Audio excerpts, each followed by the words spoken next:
ननु मनश्चेतनात्मा न स्यात् सर्व विषयम एकम नित्यम च तत्। तो मन को ही आत्मा मान लो, क्योंकि मन सभी विषयों को ग्रहण भी करता है और नित्य भी है। तो तत् आत्म प्रतिपत्ति, तो उसी में उसी को आत्मा मानकर उसी की सिद्धि हो रही है। तत् आत्म प्रतिपत्ति हेतुर नाना विषय ग्रहण प्रतिसंधान, वो नाना विषयों का ग्रहण भी करता है और इंद्रियांतर विकारश्च संभवति मनसी एव, उसके स्मरण से ही अन्य अन्य इंद्रियों में विकार भी आता है और सारा इंद्रिया उसी को देती है, तो उसी को चेतन जो मान लिया जाए। तो इसके अतिरिक्त क्यों आप किसी और को सब विषयों का ग्रहण करता है और एक कर्तृकत्वेन वो अनुभव भी करता है सभी विषयों का, और सारी बातें उसको मान लेने से संगत भी हो जाती है, उसकी उसी को चेतन मान लेने से, उसी को नित्य आत्मा मान लेने से, फिर आप आत्मा क्यों मानते हो? तो तत्रोच्यते, तो इस युक्ति को कैसे निरस्त करते हैं? तो यहाँ शास्त्र में बताया जा रहा है कि ज्ञातुर यथा बाह्य रूपादि ज्ञान करणम चक्षुराद्य अस्ति। जैसे ज्ञाता बाह्य रूपादि को जो देखता है, जो उसका जो ज्ञान करता है, उसका जो करण जैसे चक्षुर आदि है कि चक्षुषा पश्यति, चक्षु से देखता है, घ्राणेन जिघ्रति, घ्राण इंद्रिय से सूंघता है, एवं आभ्यंतर सुख दुखादि ज्ञान करणम अपि अपेक्षते। इसी तरह से जो आभ्यंतर सुख दुख है, मुझे अच्छा लगा, मुझे बुरा लगा, सुख हुआ, दुख हुआ, सुख दुख की जो अनुभूति है उसके लिए भी तो कोई करण चाहिए। बाहरी वस्तुओं को तो बाह्य इंद्रियों से देखते हैं, लेकिन जो सुख दुख का अनुभव है उसके लिए भी तो, वो जो सुख दुख का ज्ञान होता है उसके लिए भी तो कोई कारण है। तो उसके लिए अंतर इंद्रिय की जो अंतर इंद्रिय जो उसका ग्रहण करता है वो मन ही है। येन अयम सुखम दुखम व जानाति, जिससे यह आत्मा सुख दुख जानता है, मानता है, संकल्प्यते, और संकल्प करता है जिसके द्वारा। तत्र इदम आभ्यंतरम करणम मनः, तो बोलते हैं कि ये जो आभ्यंतर करण है, एक बाह्य इंद्रिय है, एक अंतर इंद्रिय है। तो जो अंतर इंद्रिय है वो मन है, जिसके द्वारा ये जीवा आत्मा सुख दुख का ग्रहण करता है, संकल्प विकल्प करता है। तो ये आभ्यंतर करण ही मन है। तच्च अभिसकर्तृकम एव स्यात्, तो क्योंकि ये मन है तो इसलिए करण हो गया, आभ्यंतर इंद्रिय है, सुख दुख का ग्रहण करता है, संकल्प विकल्प करता है, तो करण हो गया। तो करण सकर्तृक होता है, तो इससे तच्चा भी सकर्तृकम एव स्यात् करणत्वादिति तद भिन्न कर्ता आत्मा सिद्ध्यति।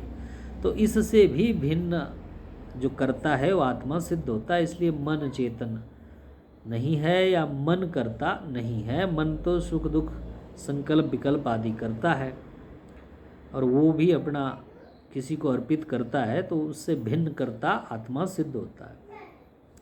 अपरंच मनसी ज्ञान सुख आदि स्वीकारे अप्रत्यक्षत्वं तेषाम् आपद्येत मनसो अणुत्वात् प्रत्यक्षे च महत्वस्य कारणत्वात्। और भी एक नियम है कि मन में ज्ञान सुख आदि, सुख दुख आदि को स्वीकार करेंगे कि ये मन में रहते हैं, तो उनका अप्रत्यक्ष होने लगेगा, क्योंकि मन तो अणु परिमाण वाला है। अणु परिणामी मन अणु परिमाण होने के कारण उस प्रत्यक्ष नहीं होगा विषयों का, क्योंकि प्रत्यक्ष के लिए महत् परिमाण चाहिए। तो महत्वस्य कारणत्वात्, तो फिर किसी चीज़ का प्रत्यक्ष ही नहीं होगा।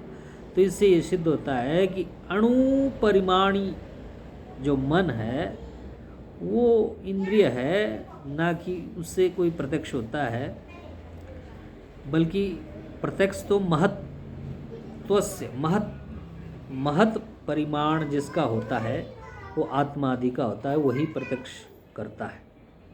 तो इससे मन आत्मा नहीं है। और उन्हें आत्मा नित्य, आत्मा जो होता है वो नित्य होता है, ध्वंस आदि से रहित होता है, तीनों कालों में उसका नाश नहीं होता। देहोत्पत्ति प्राग देहपातनानंतरम चापिति सदा अवतिष्ठते आत्मा, कि देह उत्पन्न ही नहीं हुआ था या देह जब नष्ट हो गया उसके बाद भी जो रहता है उसी को आत्मा कहते हैं। और क्योंकि जात मात्रस्य ही कुमारस्य पूर्वाभ्यस्त समृति अनुबंधात् स्तन्यपाने दृश्यते प्रवृत्ति है कि हरेक शिशु कुमार जात मात्र जो भी पैदा हुआ कोई भी शिशु वो पूर्व जन्मों में अभ्यस्तता के कारण उसकी स्मृति एक बनी होती है। उस पूर्वाभ्यस्त स्मृति के कारण स्तनपान आदि में उसकी प्रवृत्ति देखी जाती है। उसको कोई सिखाता तो नहीं है लेकिन फिर भी वो स्तनपान करता है और इस तरह से करता है कि जैसे उसको पता है। अस्मिन् जन्मनि अननुभूतेषु हर्ष भय शोक हेतुषु उपस्थितेषु हर्ष भय शोक संप्रतिपत्तिश्च, और जो इस जन्म में अभी छोटा है उसने कोई सुख नहीं देखा, दुख नहीं देखा, भय नहीं देखा, कष्ट परेशानी नहीं देखी, लेकिन उसको अनुभूतियाँ होती है। जो अनुभूत भी नहीं किया है उसमें भी उसको हर्ष होता है, भय होता है, शोक होता है। इन हेतुओं की उपस्थिति से, हर्ष भय शोक आदि की उपस्थिति से भी पता चलता है कि आत्मा शरीर से भिन्न है और वो आत्मा नित्य है। किंच, क्योंकि उसको पूर्व जन्मों की स्मृतियां हैं। किंच सर्वस्यापि जंतुर्यं भवति आत्मासि ही, और प्रत्येक जीव इस संसार में ये तो कहता है कि मैं हूँ, मैं नहीं हूँ ऐसा कोई नहीं कहता। माना भुवम भूयासम, मैं ना रहूँ मैं हमेशा रहूँ ऐसा तो सब मानते हैं। जात मात्रस्य कृमेरपि मरणत्रासाश्च अनुमापयति पूर्वतरम जन्म, क्योंकि एक कीट भी, एक कीड़ा भी, एक कृमि भी, उसको भी मरणत्रास होता है। उसको छेड़ेंगे आप, एक चिंटी को, कीट को, कृमि को भी एक आप छेड़ते हैं तो वो भी अपने प्राण के रक्षा भय से भागता है, बचाव करता है, सहम जाता है, उसको भी अनुभूति है। मरणत्रास से वो भी डरता है, तो इसका मतलब पहले हुआ है, तो पूर्व जन्म उसका भी हुआ है। तो यत्र अयम परम दुखदम मरणम अनुभूतवान, क्योंकि उसने भी दुखद मरण का अनुभव किया है। इह च पुनः स्मरण तत्रश्यति, और उसी का उसको स्मरण हो जाता है, इसलिए वो भय करता है। तो इससे पूर्व जन्म भी और आत्मा की नित्यता भी सिद्ध होती है। और बोले वीतराग जन्म अदर्शनाच जन्मादर्शनाच, कि वीत राग, राग द्वेष से जो रहित है उनका जन्म नहीं होता। अर्थात जो वीतराग पुरुष का जन्म नहीं होता, ऐसा है बोलना चाह रहे हैं। जो ऐसा कोई योगी है जो राग द्वेष से परे चला गया, उसका फिर जन्म नहीं होता। क्यों? प्रमाण है कि वीतरागस्य योगिनो न भक्ति पुनर्जन्म। ऐसा योगी, ऐसा भक्त, ऐसा साधक जो अब राग और द्वेष, क्योंकि न्याय तो ऐसा ही मानता है सरागो जायते, कि वीतरागस्य योगिनो, जो वीतराग योगी है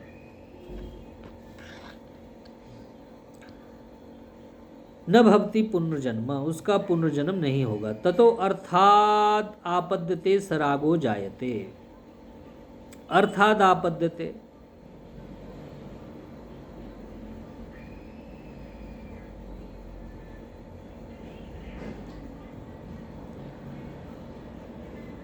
कि जन्म उसी का होता है जो सराग, राग आदि से युक्त जो होता है। सरागो जायते अर्थात आपद्यते सरागो जायते। जायमानो अयम रागानुविद्ध हो जायते।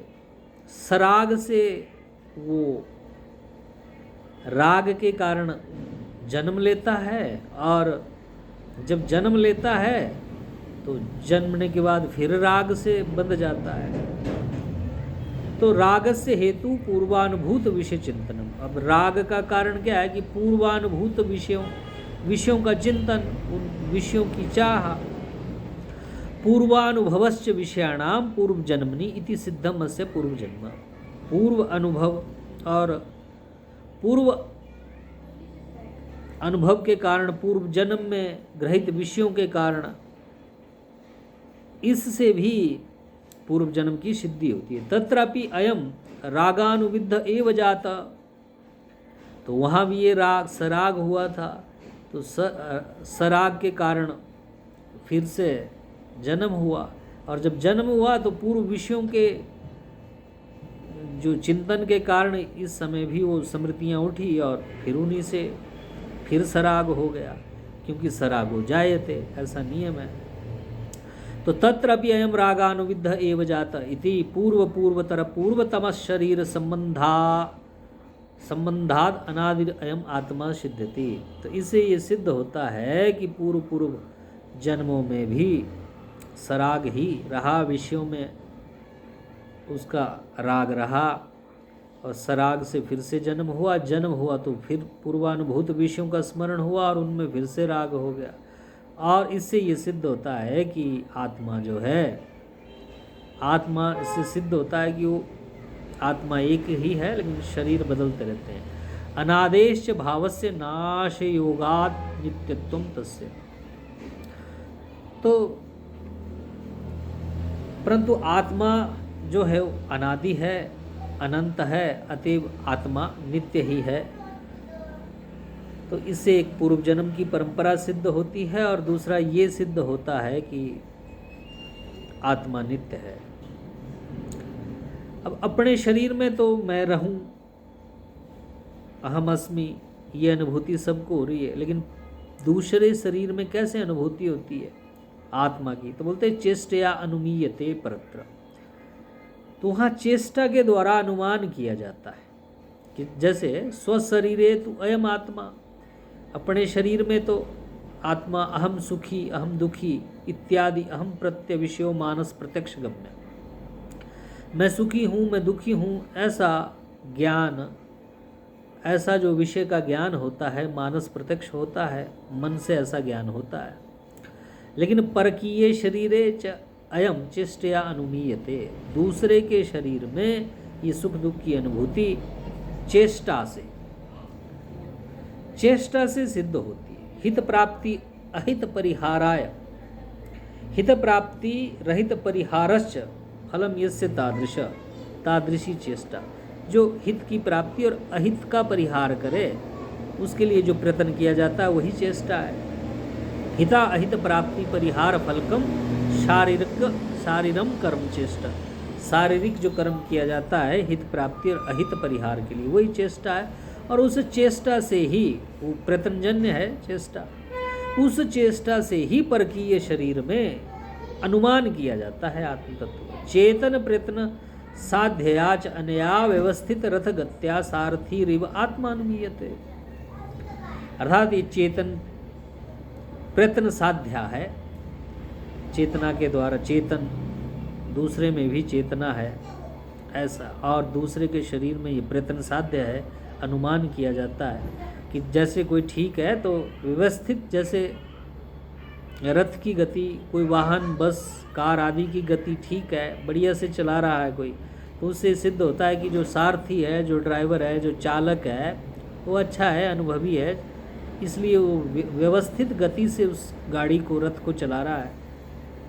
इसी तरह जिसका शरीर ठीक है, सब कुछ ठीक है, तो इसका मतलब है कि वो अनुशासित, वो जीवात्मा, उस आत्मा का अनुभव होता है और आत्मा का अनुमान भी होता है परकीय शरीरों में चेष्टा के द्वारा। और अब बोल रहे हैं कि ये आत्मा एक है कि अनेक है।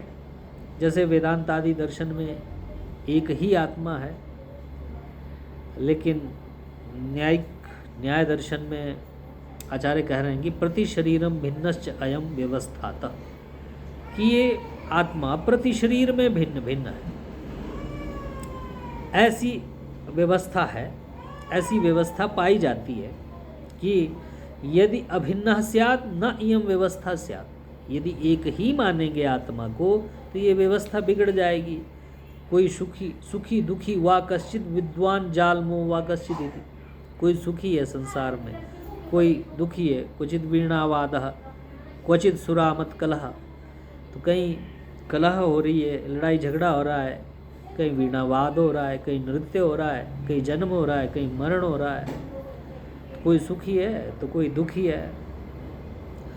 अब कोई मूर्ख है, कोई विद्वान है, कोई शैतान है, कोई लड़ाई झगड़े में ही लगा हुआ है, जालिम है।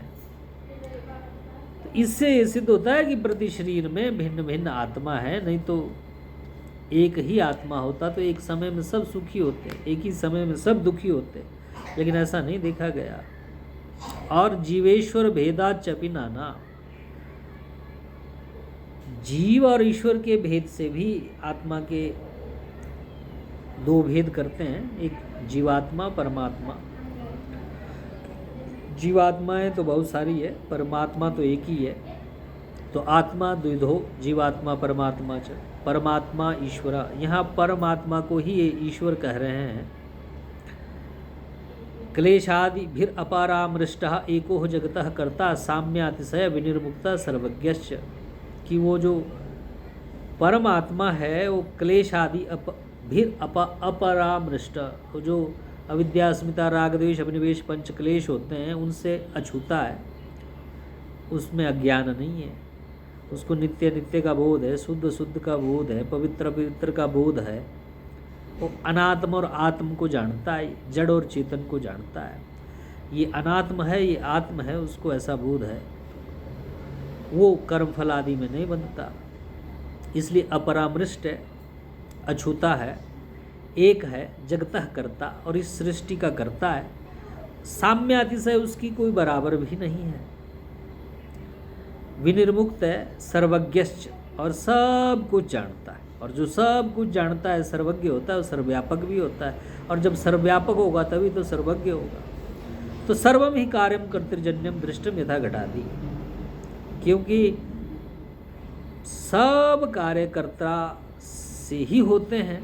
जैसे हम लोक में छोटे छोटे कार्यों को भी देखते हैं कि किसी ने घर बनाया, किसी ने घड़ा बनाया, किसी ने वस्त्र बनाया, वाहन बनाया या लेबोरेटरी बनाई, कुछ भी बनाया तो किसी कर्ता ने बनाया उसका ज्ञान करके। इसी तरह इतनी बड़ी सृष्टि है, किसी इंसान ने, डॉक्टर ने, वैज्ञानिकों ने तो बनाई नहीं तो इतनी मिट्टी जल पत्थर कहाँ से लाते। तो इससे ये सिद्ध होता है कि जैसे घटादि का कोई करता है, ऐसे इस जगत का भी जो करता है वो कोई साधारण मनुष्य हो नहीं सकता, वो असाधारण है। इसीलिए परम आत्मा है या ईश्वर है, जिसका ऐश्वर्य अतिशय है, जो सर्वशक्तिमान है, वही है। तो कार्य च पृथ्वी आदि तदपि कर्तृजन्य में स्यात्, जो कार्य हैं वो पृथ्वी आदि हैं, और ये जो पृथ्वी आदि कार्य हैं ये भी किसी कर्ता के से जन्य होंगे। यश्च इदम सर्व महाशक्तिर्जनयति स एव अयम ईश्वर, बोलते ये सब को जो महाशक्ति उत्पन्न करती है उसी महाशक्ति को ईश्वर कहते हैं। ऐसा हम नहीं बोल रहे हैं, ऐसा वेद का वचन भी है, आगम में भी बताया गया है। द्यावा भूमि जनयन देवो देव एको विश्वस्य कर्ता भुवनस्य गोप्ता इति, कि द्यावा भूमि, ये देवलोक भूमिलोक आदि, इनका जो जनक है वो एक ही देव है जो विश्व का करता है, और भुवनस्य गोप्ता, इस भुवन की रक्षा करता है, वो एक ही है। और ये तो परमात्मा है। और जीवात्मा, जीवाश्च सुख दुखादि मनता, लेकिन जो जीव हैं वो सुख दुख आदि युक्त हैं, अंतवान है। शरीर संयोग वियोग धर्मानंता, उनके शरीर का संयोग और वियोग होता रहता है, और उनके नाना प्रकार के सुख दुख लाभ हानि, निंदा द्वेष ईर्षा घृणा, ये सारा उनके तो बहुत सारे धर्म हैं, अनंत धर्म हैं जीवों। धर्म भेदात शास्त्र प्राण्याच न जीव ईश्वरोर ऐक्यम, इसलिए इनके धर्म भिन्नता से, ज्ञान से जीव और ईश्वर का ऐक्य नहीं हो सकता।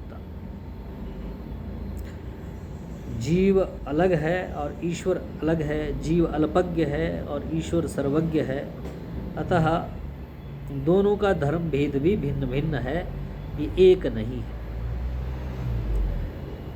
धर्म भेद स्पष्ट शास्त्र प्रमाणम च, इसमें शास्त्र भी प्रमाण है कि द्वा सुपर्णा सयुजा सखाया समानं वृक्षं परिखस्वाजते तयोरन्यः पिप्पलं स्वादवती अनसनन अन्योः अभिचाकसीति। कि दो सुपर्णों, दो सुंदर पंखों वाले समान आकृति के दो सखा, दो पक्षी एक ही वृक्ष पर बैठे हुए हैं। उनमें से एक जो पक्षी है वो उस वृक्ष में जो फल लगे हुए हैं उनका ग्रहण करता है, उनके स्वाद का ग्रहण करता है, लेकिन एक अर्थात एक अनशन करता हुआ केवल दृष्टा भाव से वहाँ रहता है। तो जो दृष्टा भाव से अनशन करता हुआ केवल देखता है वो परमात्मा की संज्ञा तुलना के समान उसको माना। और जो भोग आदि करता है, क्योंकि अगर करेगा तो भुगतेगा, जो करता होता है वो भोगता होगा, तो जो फल आदि का भोग करेगा तो तजन्य फल भी उसी को मिलेगा। तो इस तरह से एक आगम के द्वारा भी बताया गया। अब कुछ और भी शंकाएं आती है कि क्षणिक विज्ञानम आत्मेति बौद्धा। जो क्षणिक विज्ञानवादी बौद्ध हैं वो बोलते हैं कि क्षणिक विज्ञान ही आत्मा है, ऐसा बौद्ध लोग मानते हैं। जैसे नयम आत्मा ज्ञानाधिकरणम, ये जो आत्मा है ये ज्ञान का अधिकरण नहीं है, किंतु स्वयं विज्ञानम एवं आत्मा लाघवात। लेकिन विज्ञान ही आत्मा है ऐसा लाघव, लघुता से सीधा लाघव दोष होता है, लाघव गौरव, तो लाघव से ऐसा सीधा स्वीकार ही कर लिया जाए, इतना विस्तार करने की क्या जरूरत है। सीधा विज्ञान ही आत्मा है। लेकिन विज्ञानवादी बौद्ध कह रहे हैं कि तच्च विज्ञानम क्षणिकम, और वो विज्ञान कैसा है, क्षणिक है। क्षणिक है, सर्वम क्षणिकम इति नियमात। तो विज्ञान भी क्षणिक है, क्योंकि ये नियम ही है कि जो भी वस्तु है वो क्षणिक है। एक क्षण में उसकी सत्ता है, दूसरे क्षण में वो नष्ट हो जाती है। तद एतत् चिंत्यते आत्मभूतम इदम विज्ञानम किम विषयम। कि आप जो बता रहे हैं कि विज्ञान ही आत्मा है, तो ये अब चिंतन कर रहे हैं कि आत्मभूतम इदम विज्ञानम, अगर विज्ञान ही आत्मा है तो उस विज्ञान वह किसको विषय करता है, विषय किसको बनाता है। क्योंकि नहीं ज्ञानम च नाम निर्विषयम च स्यात्, क्योंकि ज्ञान कभी निर्विषय नहीं होता, उसका कुछ ना कुछ विषय रहता है। तो ये जो विज्ञानवादी क्षणिक आत्मा को, क्षणिक विज्ञान को ही आत्मा मान रहे हैं, तो ये जो इसका ज्ञान का इसका विषय क्या है। तो बोले सर्वम विषयम किंचित विषयम वा, क्या ये सब को विषय बनाता है, ज्ञान का विषय बनाता है, या किन्हीं कुछ को ही विषय बनाता है। अगर ये क्षणिक विज्ञान को ही आत्मा मानते और इसको बोलते हैं कि ये सभी को विषय बनाता है, सभी ज्ञान का विषय है, तो सर्व विषयम चेत सर्वः सर्वज्ञ स्यात्, तब तो सभी लोग सर्वज्ञ हो जाएंगे। और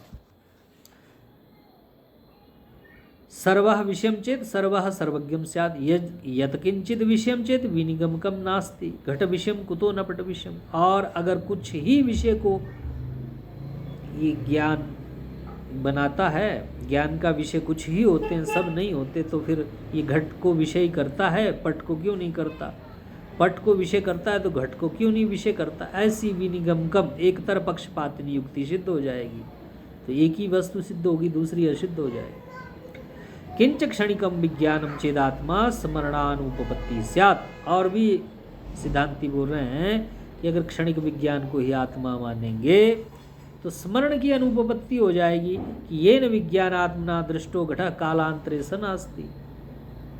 कि किसी एक व्यक्ति ने जिस घट को देखा, विज्ञान आत्मा जो मानते हैं उन्होंने एक घट को देखा, परंतु कालांतर में तो वो घट बदल गया, क्योंकि क्षणिक विज्ञान आत्मा ऐसा मानते हैं। अन्यो विज्ञान आत्मा कथम से घटम स्मृत, फिर तो अन्य विज्ञान आत्मा को उस घट का स्मरण कैसे होगा। और नियम है नान्यः दृष्टम अन्य स्मृति। अब मैंने अध्ययन किया, मैंने स्मरण किया तो मुझे स्मरण होगा। अब मैंने स्मरण किया तो किसी यज्ञदत्त देवदत्त को थोड़ी स्मरण होगा। तो ये तो विज्ञानवाद में तो ऐसा विषय आ गया, क्षणिक विज्ञान को आत्मा मानेंगे।